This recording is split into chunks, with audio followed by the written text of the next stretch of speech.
if someone hurt you so badly, why can't you stop thinking about them? So, people think that the person that hurt you is your soulmate. Why? Because you keep thinking about them, you keep thinking about the good memories, you keep thinking about the future you thought in your head or that they future faked would be. And a lot of the time, you miss that person and you do certain things to understand why they did what they did or why it didn't work out. So you try to call them, try to text them because you're trying to get closure. But the trick about closure is a lot of people don't want to give you closure, because if they give you closure, then that means that you're gonna stop missing them and you'll move on.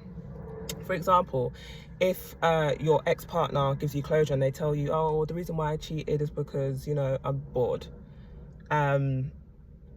or you're boring me, or I'm insecure, or whatever the situation is. So you're gonna be like, okay, you cheated because of your issues. So then you shift the blame back to them. But if they say, I'm sorry, if they keep blame shifting you and say, oh, you didn't give me love, you didn't give me attention, or, we just had a baby, or whatever situation you're going through, then you're going to think, okay, maybe it's a situation thing. Maybe it's maybe it's other people. Some religious people say, it's the devil. Really, it's a character flaw. They cheated because they wanted to. They knew it would hurt you. They knew everything you went through and they still did it. Okay?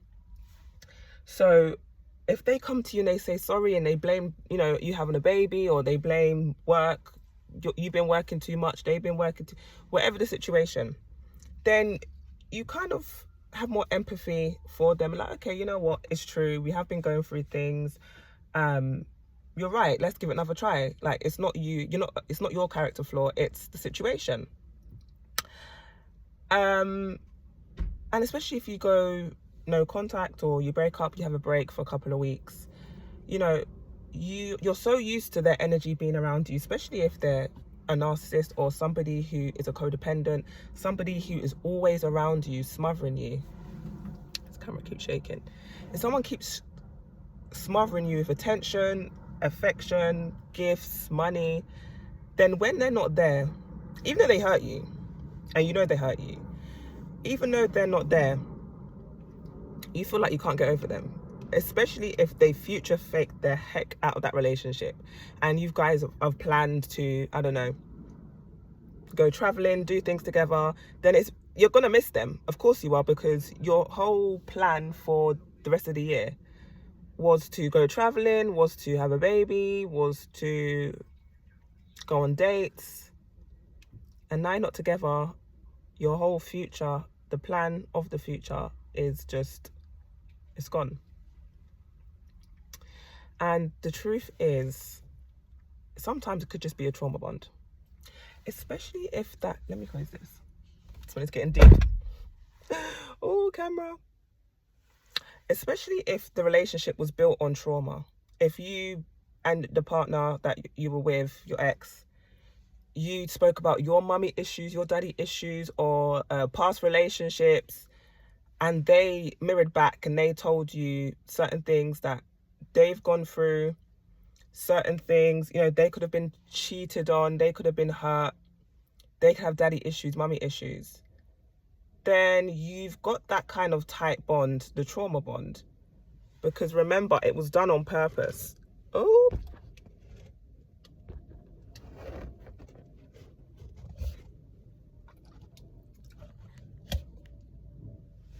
It was done on purpose to build that relationship with you, especially if they're quite emotionally avoidant, or they emotionally check out and then they come back and give you lots of affection. They bounce between the two depending on their mood, depending on what you've done and what you've not done. You feel like it's just something that you go through, okay? You're like, oh, that's just how he is, he's hot-headed, he's going through stuff, when that's actually his character, okay? the highs and the lows. You know, the highs are really, really high. Like, he's like the perfect partner. And then the lows are low. Like, he just doesn't, like, he will be friends, or he will be like cracking up, having jokes and laughing with everybody else but you.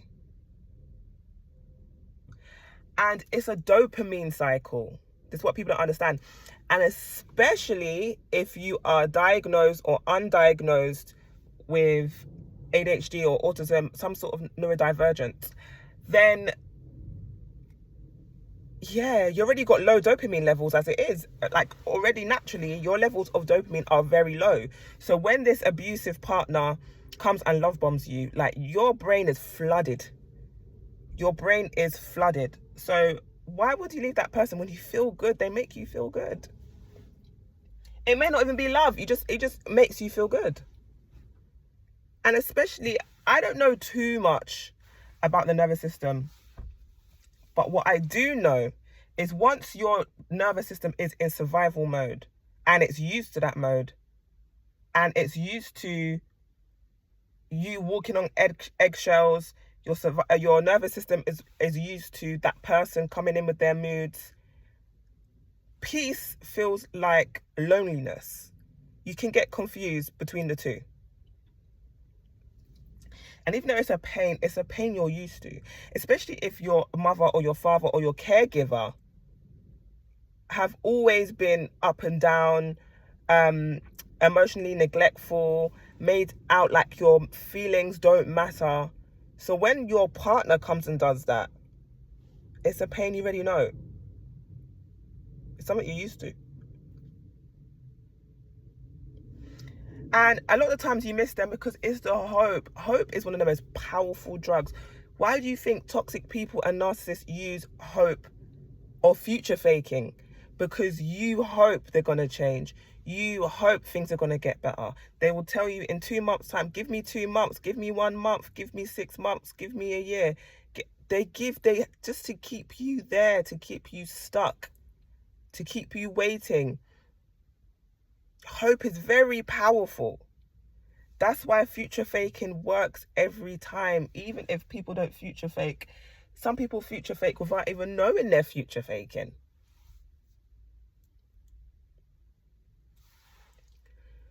And a lot of the times it's not your brain that's missing the person, it's your brain that's missing the person. In terms of, you're missing the cycle. You're missing the emotional ups and downs. It's not them. So I need you to stop asking, like, why can't I let go of this person? And ask yourself, what part of me is still attached to this person, and why? Why do I want them to come back? Why do I want them to see my value? What is it? And a lot of the time, it's the feeling they give you. Because a healthy person is not going to love bomb you. And like I said, if you are an ADHD girly, if you are a autistic girly, or both,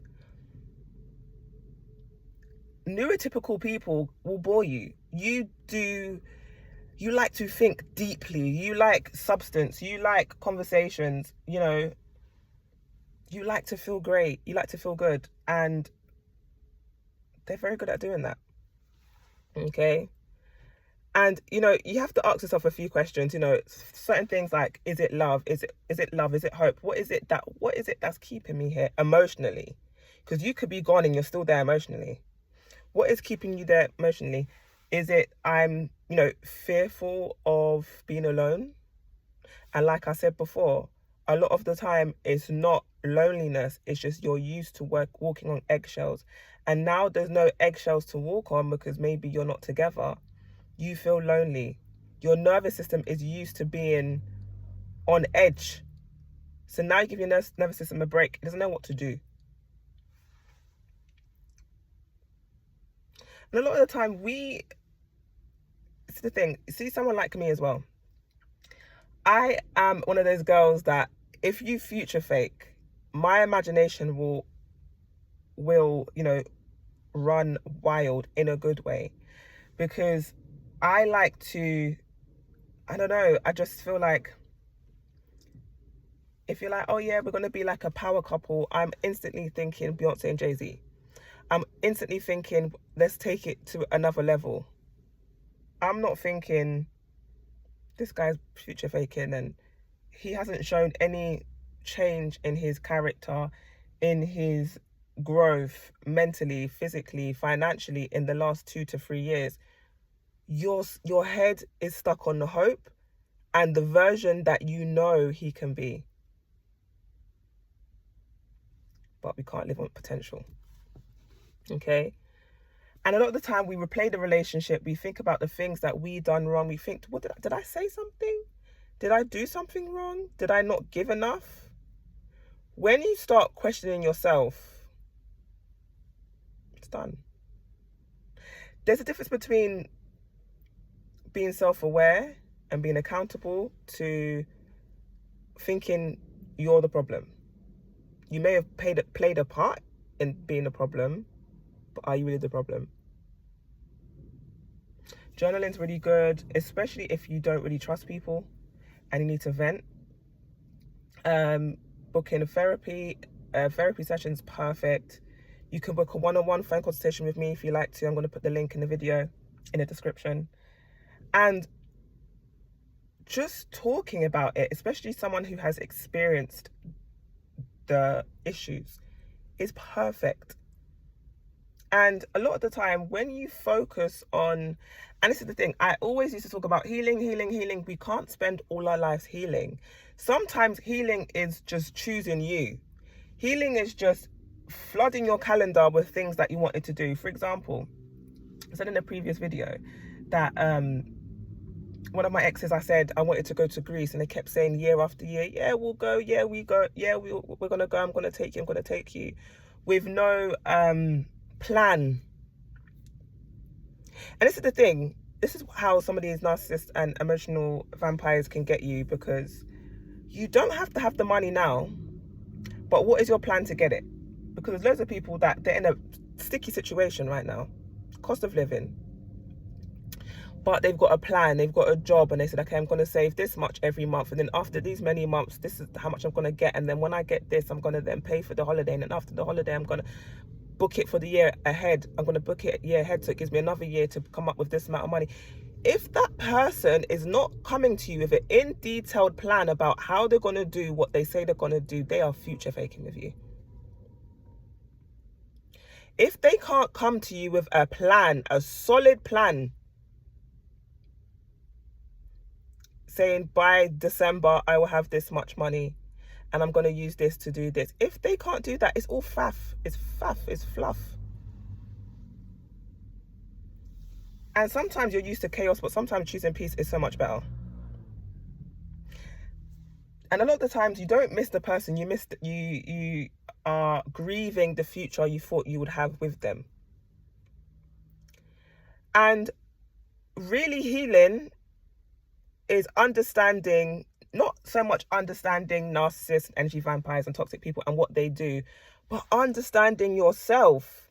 When I came to that realization, everything changed. I literally sat here for years on this channel and I spoke about I went into detail with narcissists. I did all my research, read books, did everything.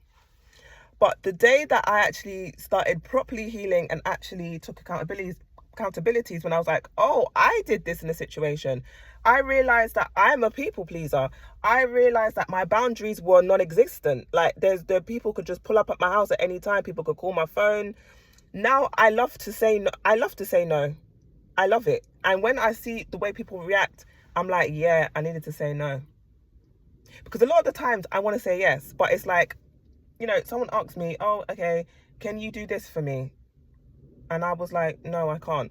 I could. But knowing that person's character, you're gonna take the mick. So let me know your thoughts of why you can't stop thinking about the person that hurt you. Let me know if I've touched up on anything and you can relate. Like I said, if you need phone consultation, please click the link in the description, and I'll see you for my next video. Bye.